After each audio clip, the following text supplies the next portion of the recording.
want to read you the best line I've ever heard in my life. And here's the line. Sometimes when you're in a dark place, you think you've been buried, but actually, you've been planted. Okay, here's the deal. If you want to be successful, here's the thing you have to do. You have to jump. There is no way around it. You have to jump.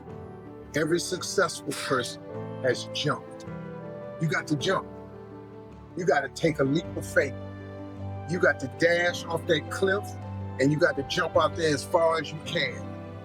Now, a lot of times you stand on the cliff of life and you see other people soaring by, gliding down like a bird flying through the air. You know, they going over to the south of France. You see them on a boat somewhere. You see their family vacationing here, their family vacationing there. You see them dressing like this. You see them in New York, then you see them in London. They flying by. You know why? It's because they parachute open. But the only way to get your parachute to open so you can soar, you got to jump. Now here's the problem. Here's the problem, my friends. When you jump, I can assure you one thing. You listening? I promise you this. Your parachute will not open right away. No, that's the fear part. I promise you your parachute will not open right away. You're gonna hit them sides of them rocks. You're gonna tear your back out on them cliff. You're gonna cut yourself. You're gonna get wounded. You're gonna get some tears and stuff like that. But eventually, the parachute will open and you'll be sold. Here's the other caveat. Let me teach you this right here. If you do not jump, I promise you one thing, your parachute will never open. So you're safe, but you will never soar. You got to jump. Somebody said, I'm hungry. One of the things I have realized, and many of us have, that if you want something out of life, if you want to change yourself, if you want to acquire something, if there's some goal that you want to reach, that is really not easy as some people will make us feel. That living your dream, changing your behaviors, overcoming negative habits, it's challenging. It's hard. Always something. You will never ever have a problem-free moment in life. So how do we begin to nurture that hunger? What are the characteristics or the qualities of people that are hungry? What will it take for me to get some of the things that I want? Number one, you've got to work on yourself. It's very important that you engage in an ongoing process to develop you. Spend more time on yourself than what you've been spending. It's very important. You owe that to yourself. So decide that you're going to take some time to work on you, that you deserve that. And so learning how to empower yourself, part of doing that is standing up to yourself. Working on yourself, watching that inner dialogue, it will determine the quality of your life. When you're working on something you want to achieve, whatever we have right now, whatever we're demonstrating in our lives, is a result of what we believe subconsciously that we deserve. And part of increasing that belief level is that you have got to convince yourself every day. If you don't believe in yourself, it won't happen for you. I learned all of it. So that's why I do a training called Focus on the Seller. You've got to focus on you. And as you convince you, as you sell yourself every day, you will begin to see a difference in the things that you're doing. Selling yourself on your ability to perform a job, to achieve a certain objective. Telling yourself every day, here I go again, and I got what it takes. This is my day, and nothing out here is going to stop me. The only way you're ever going to get to the other side of this journey is you have got to suffer to grow. To grow, you must suffer. And some people will get it and some people won't. But they have to see what their journey is to start their journey. Several people live to be 100 years old and they have great lives and they have great kids. Their kids go to college and all sorts of stuff. But somewhere in their life, there was a point where they had a decision to make. They can go left or right on this path. Left was the easy route. Right was the hard route. A lot of people take the easy route. And they had a good life that way, But the better life was going to the right side. And you may have 20 years of pain and suffering to get past it, but a lot of us die never truly starting our journey. And I would tell this young person, you gotta start your journey. It may suck, but it will come out the other side where you're coasting. Every day, we're seeing who we are as people. When I was growing up, I lied for people to accept me because I didn't accept myself. So I would make up stories so that you would accept me into your world. Everything I did was for someone else to like me. It wasn't until I started reading my own book about how pathetic I was as a human being. I could blame my dad, I could blame kids at school, I could blame having health issues, ADD, my mom not being around. Great mom, but she was doing her thing. I could blame a lot of people. And that's the book I was reading.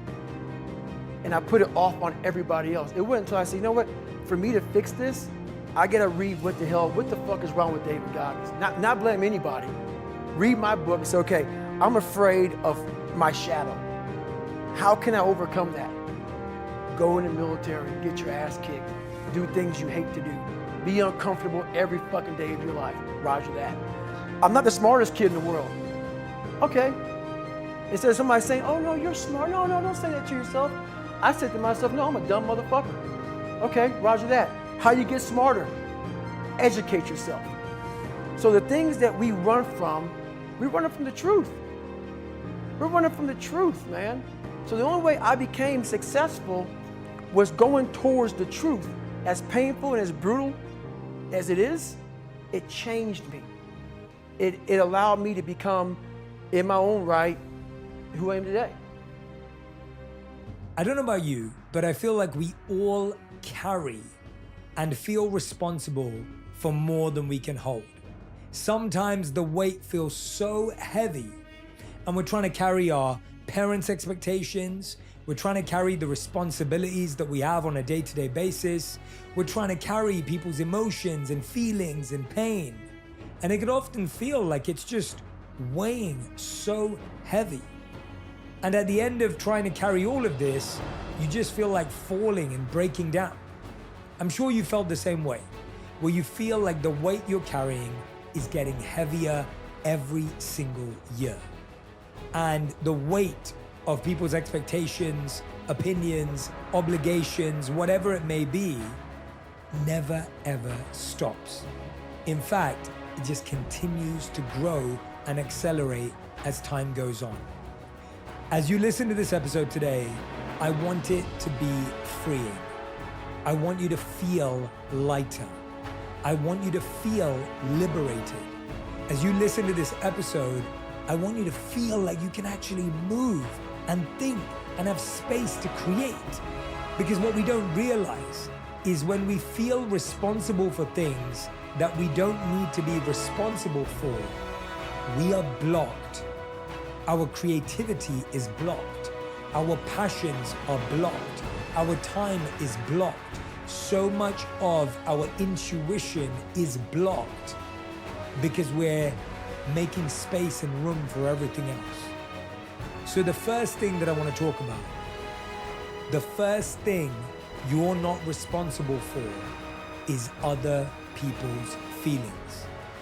You can respect them, but their emotional reactions aren't yours to carry or fix. You can be kind to people, but people will still feel hurt. You can be present with people, but they can still feel distant. You can be thoughtful, but people will still feel unheard. You are not responsible for other people's feelings. And when you need motivation yourself, don't look for someone to scream and yell. Don't look for someone else to give you motivation. Look at yourself. Look at yourself and remind yourself why. Why you are doing what you are doing. Remind yourself that this struggle, this temporary pain, this fight that you're in, this is what will make you stronger and faster and smarter. and better. And then, with that motivation, go forward into the fray, into the storm, into the heat of the battle where victory is forged. Rome wasn't built in a day. We all know that. Everyone hears that. But Rome also didn't fall apart overnight either.